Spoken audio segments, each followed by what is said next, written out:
Alright guys, what's going on? Welcome back to Chris's Sports Corner. Real quick, man, hope everybody's having a great Sunday. Toronto, Raptor Nation. I told y'all I'd get back with you on that second round pick. So the third pick, overall, the third pick for the Toronto Raptors. And this one, I got, when I think of David Johnson, is one person that come to mind. I might get to him, but first, before I get into that, man, thank you guys for your support. Make sure you hit that like button. Make sure you hit that subscribe button, man. One person coming to mind when I think of David Johnson. I don't know if you're gonna like this comparison, but I do. And that comparison is Lonzo Ball. That's what I compare him to. The shot will come, but this guy is a playmaker, right? Now I think he's a little more aggressive than Lonzo, though. And I mean that. See, the issue that I always had with Lonzo, right? If you're guarding Lonzo and Lonzo penetrate to the hole, you can almost sag off as he penetrate because he was not going to shoot the ball.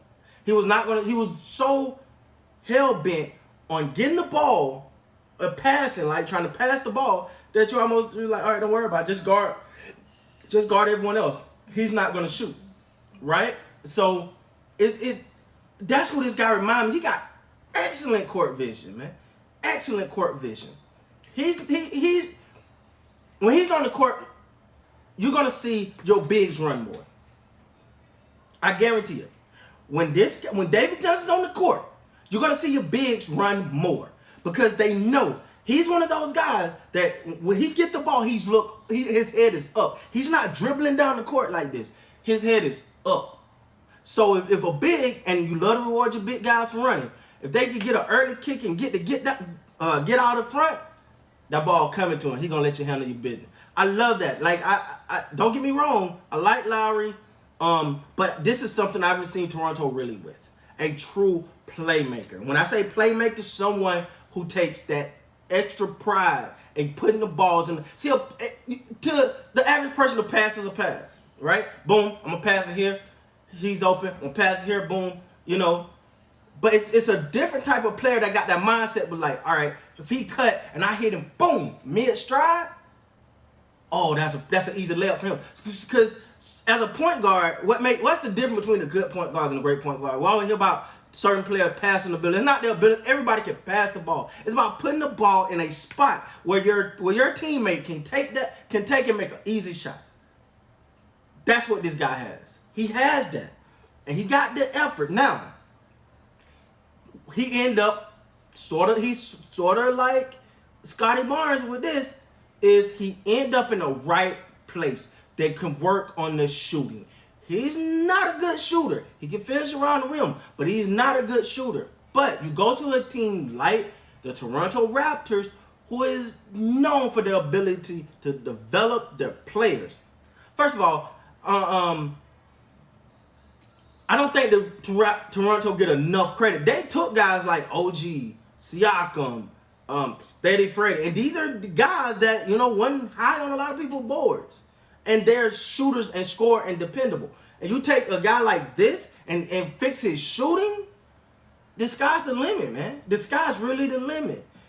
I gotta be honest. I think at first I was like, you know what? I don't know about this. Keep drafting these point guards, but it makes sense. I like this pick. Now you got playmaking. And I'm not saying that Toronto didn't have a lot of. Well, okay, they didn't have a lot of playmaking. Like they didn't have like that point guard that you was like, ooh, once he get there, everybody gonna have extra juice. See, a good point guard give everybody a little extra juice, right? You look at when Magic played, right? The extra juice the players will move with. Lonzo Ball does that. He does that. He don't get the credit for that. But players know when he's on the court, I'm going to get the ball. And you got extra. If you're playing with a ball-dominant point guard that's looking for their own shot all the time, you move a little less because he got the ball, he got the decision-making, and there's a great chance he going to do what he want to do. There's a great chance you might not get that ball.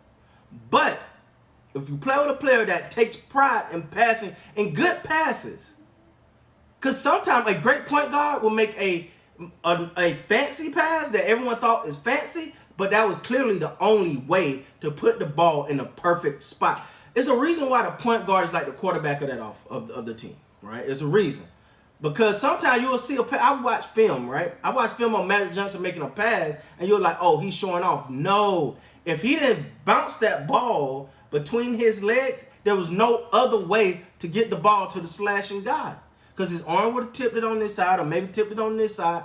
It was no other way to get there. But the fact that he's standing there like this, and you put it between his legs, that was clearly. But to the world, to us, it looked like, oh, he killed it. This guy got that kind of talent, man. Remember I told you. Now, I'm not saying he's going to be a 30 a night scorer. Not even 20 a night. But great passing, energy, effort, a try-hard guy, someone that's going to push the team, someone that's going to really, really make moves and really add some spunk to an offense. I really like this guy. I'm going to be honest. I think Toronto need to be up there with the best draft. Now, at least the best draft potential. Because they took on that, they didn't pick a lot of guys that was like, oh, he coming in great shot, great defense, great. No. They pick guys who comes in, they know their strength. Toronto picked guys that they know that they personally, I can work on this strength with him. I can work on his weakness. His weakness is shooting, we can fix that. We got everything else.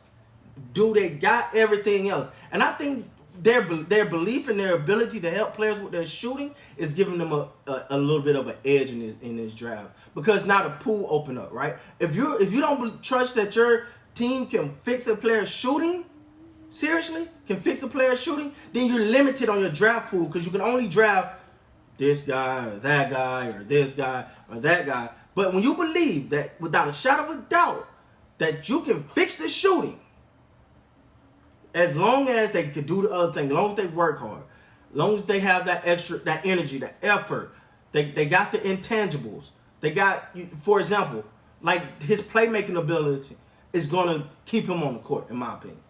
And I think when he's on the court, you're gonna see a difference in the team. You're gonna see a difference in the way people move. Because I know the ball is a great team. All I gotta do is get open, and the ball is coming to me. Sound like a good wide receiver, don't it?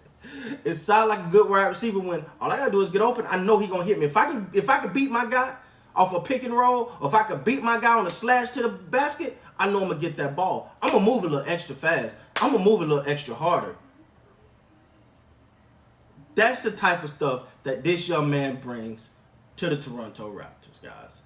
This guy's a playmaker. The shooting will come. I'm not worried about the shooting because I believe the Raptors are great in their belief that they can fix that part. But the actual playmaking ability, the effort, the hustle, the way that this guy plays the game, and he's a leader. He is a leader on that court. When you watch film on him, you see him telling guys, hey, go here. Hey, you go here. Hey, no, move. You see that. And that popped off to me. This guy's a leader on the court, man. So, with that being said, guys, thank you so much for watching. I appreciate it. And until next time, be great.